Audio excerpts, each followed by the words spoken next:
বাঘে ছুলে 18 আর পুলিশে ছুলে 36 ঘা।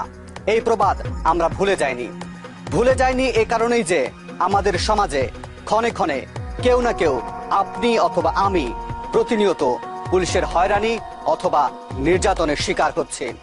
এটি আর এখন প্রবাদ নয়, বাস্তবতা বড়ই করুণ, নির্মম। আমরা জানতে চাই এই অভিযোগের সত্যতা কতটুকু, আর এরই অংশ হিসেবে আমরা প্রথমেই নজর দেব মিরপুর থানার দিকে।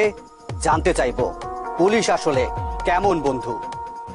আমার ছেলেরা সেইভাবে মারছে, এরকম পৃথিবীতে কেউ করে নাই, আডু নাই, এডি নাই, আমি ক্যাসেট করে রাখছি বাবু। আমার ক্যাসেটটা যদি তোমরা দাও, আমি তোমাকে দেখাই দেই যে কিভাবে মারছে। যে ডাকায় সে ওইভাবে মারে না।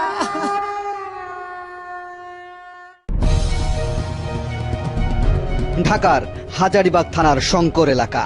স্ত্রী মমতা সুলতানা লুসি আর 5 বছরের ছেলে মোশাররফকে নিয়ে এই বাড়িতেই ভাড়া ওঠেন ব্যবসায়ী সুজন।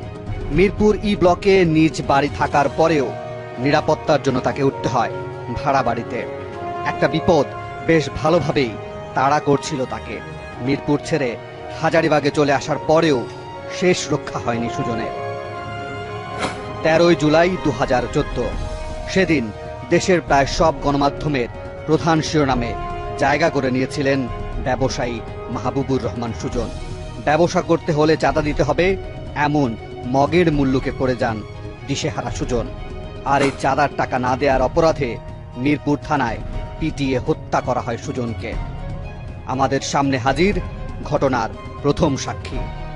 তখন ওই চোখ বাঁধা ছিল, তো উনি যখন নিয়ে যায় তখন বলে যে চোখটা একটু খুলে দেন, তাহলে শুয়ে যাবে। চোখটা খুলে দিচ্ছে, হাসি খুশি মুখ নিয়ে গেছে। মিরপুর থানায় নেবার পর সুজনের উপর কেমন নিষ্ঠুরতা আর পাশবিকতা চলে, সেই দৃশ্য না দেখলে তা কোনোভাবেই বোঝানো যাবে না।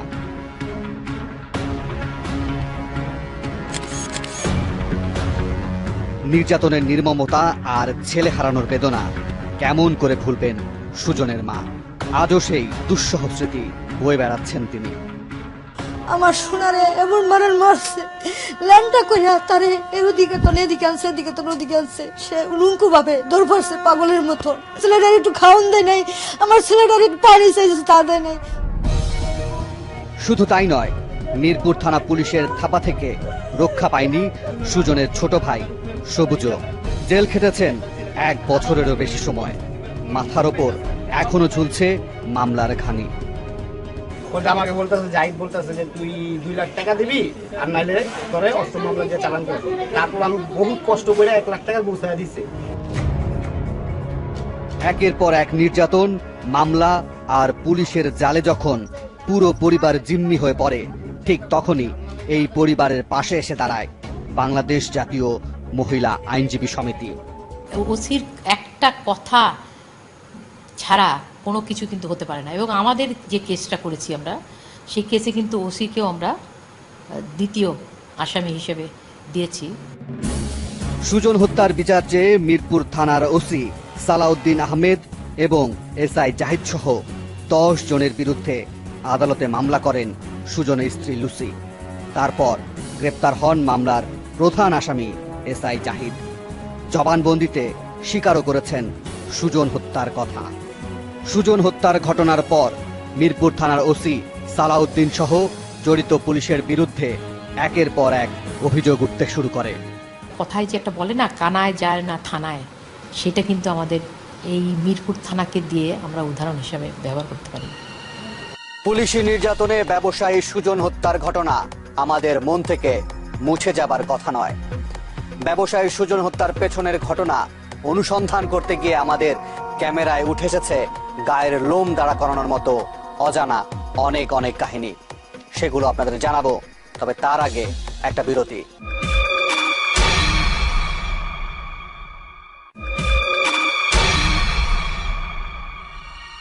বিরতির আগে আপনাদের কথা দিয়েছিলাম আরো কিছু লোমহর্ষক ঘটনা আপনাদের জানাবো। তাই এবার আমাদের অনুসন্ধান জনি হত্যাকাণ্ডের পেছনের খবর নিয়ে। আর এই গল্পের যথারীতি ভিলেন সেই এসআই জাহিদ, যিনি ওই পুলিশ কর্মকর্তার ছত্রছায়া থেকে চালিয়ে গেছেন সব ধরনের অপরাধ কর্ম। আর জনি হত্যাকাণ্ডের আগেও তিনি জন্ম দিয়েছিলেন আরও একটি ঘটনা। 8 ফেব্রুয়ারি 2014।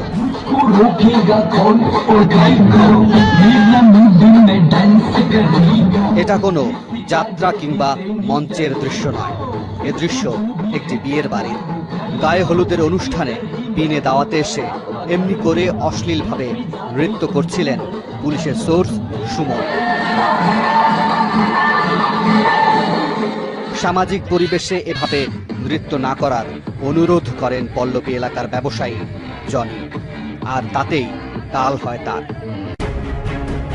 এসআই জাহিদ তখন জনি এবং তার ভাই রকিকে উঠিয়ে নিয়ে যায় পুলিশের গাড়িতে।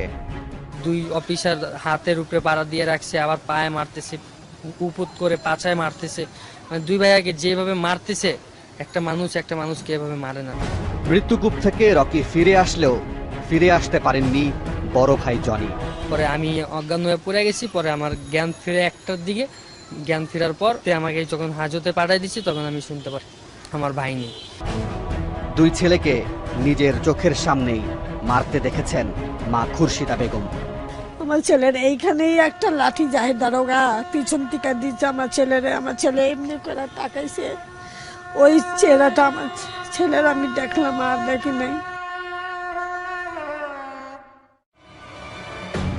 এলাকার তরুণ ব্যবসায়ী জনি হত্যার ঘটনায় এসআই জাহিদ সাময়িক বরখাস্ত হলেও 1 মাস পরেই মিরপুর থানায় বিশেষ তদবিরে বদলি করে নিয়ে আসা হয় তাকে।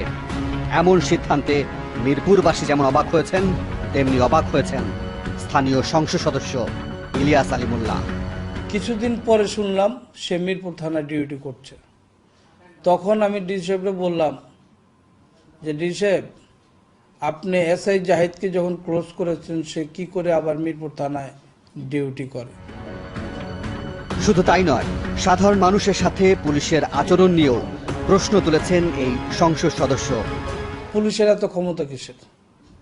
একজন এসআই জাহিদ, এসআই সামান্য পোস্ট, তার কিসের বাহাদুরি? তারা কি মানুষ হত্যা করার জন্য পুলিশের চাকরি দেওয়া হয়েছে, নাকি তাদেরকে কোনো পুলিশ মানুষ মারার জন্য, জনগণ মারার জন্য লাইসেন্স দেওয়া হয়েছে? জনির ঘটনায় পার পেয়ে গেলেও সুজন হত্যা মামলায় ফেঁসে গেছেন এসআই জাহিদ। জাহিদ জেলে থাকায় তার বক্তব্য নেওয়া সম্ভব হয়নি। অভিযোগ সম্পর্কে নিশ্চয় তার পরিবারের কিছু বলার থাকতে পারে। আমরা গেলাম তার মিরপুরের গাজীপাড়ার বাসায় অন্য কেউ না থাকায় কথা বললেন জাহিদের এক ভাইরা ভাই। জাহিদের নামে যা দিয়েছে সব উল্টাপাল্টা কথা বলছে, ওরা ষড়যন্ত্র করে ওরা ফাঁসানো হয়েছে। জাহিদকে যে ফাঁসানো হয়েছে এর পিছনে কাদের কাদের হাত আছে, এখানে আমরা যদি বলি আমাদের সিকিউরিটি, আমাদের সেফ কে দিবে?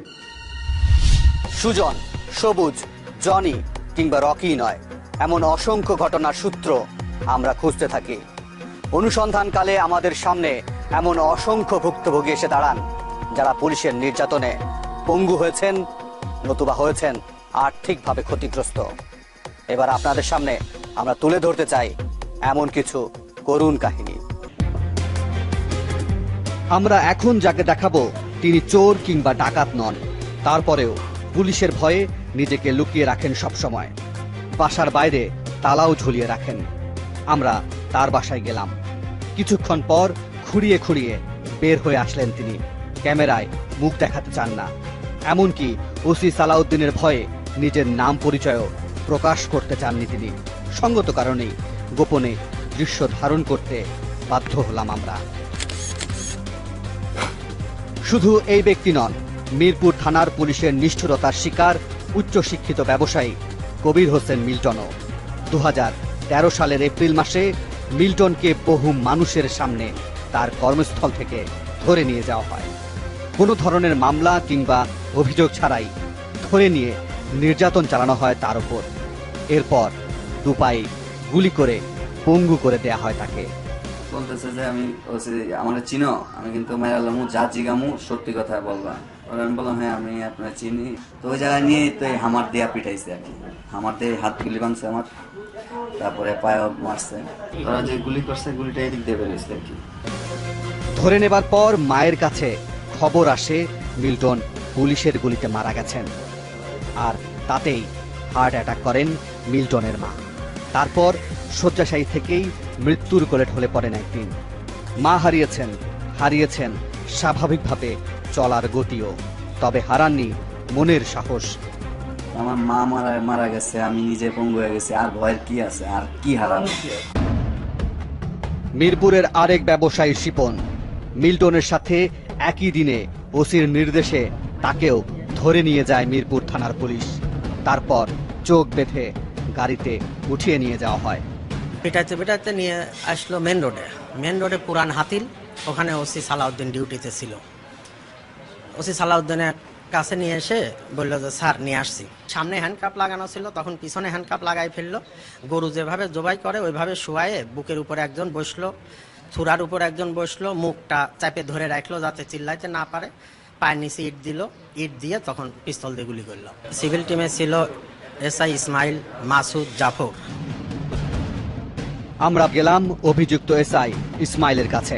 তিনি এখন বদলি হয়ে কাজ করছেন দারুস সালাম থানায়। এই ধরনের বিষয় আমার আননোন, টোটালি আননোন। আমরা ধরেই নিলাম মিল্টন কিংবা শিপন আইনের চোখে অপরাধী। প্রচলিত আইনে তো তাদের বিচার হবার কথা, কিন্তু আইনের লোক হয়ে যখন নিজ হাতে আইন নিয়ে আইন ভঙ্গ করেন, তখন সাধারণ মানুষের কোথাও যাওয়ার জায়গা থাকে না। নিতে চাই আরো একটা বিরতি।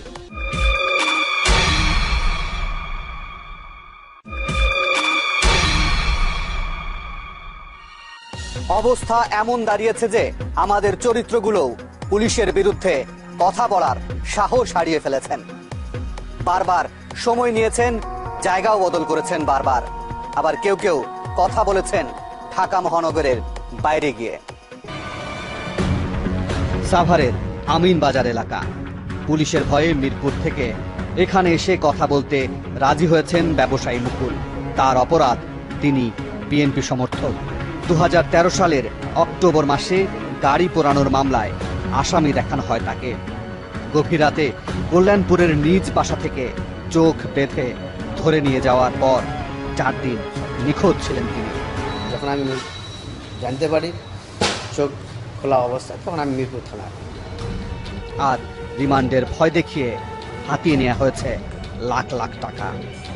এমন কোনো নির্যাতন নেই যেটা আমি হই নাই। মানুষ হিসেবে ওখানে কোনো মূল্য ছিল না। ওখানে কোনো জন্তু জানোয়ারকে যেভাবে দেখা হয় তার চেয়ে তো খারাপভাবে দেখা হয়েছে।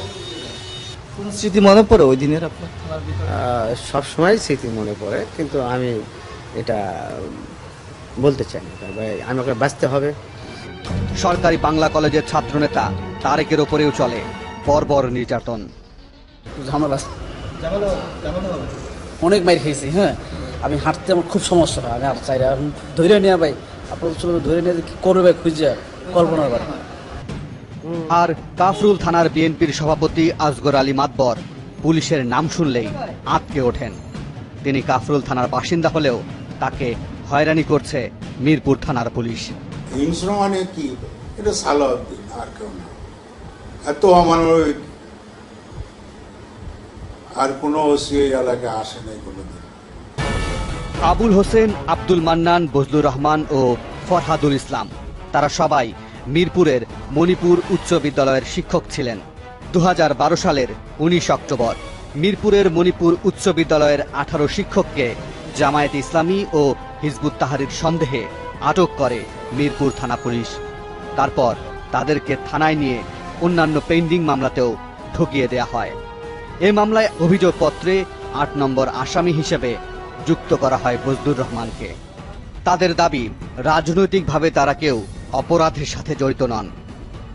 ওসি সাহেব সালাম জানিয়েছেন, এই বলে স্কুলে কর্মরত থাকা অবস্থায় তাদের ধরে নিয়ে যায় পুলিশ।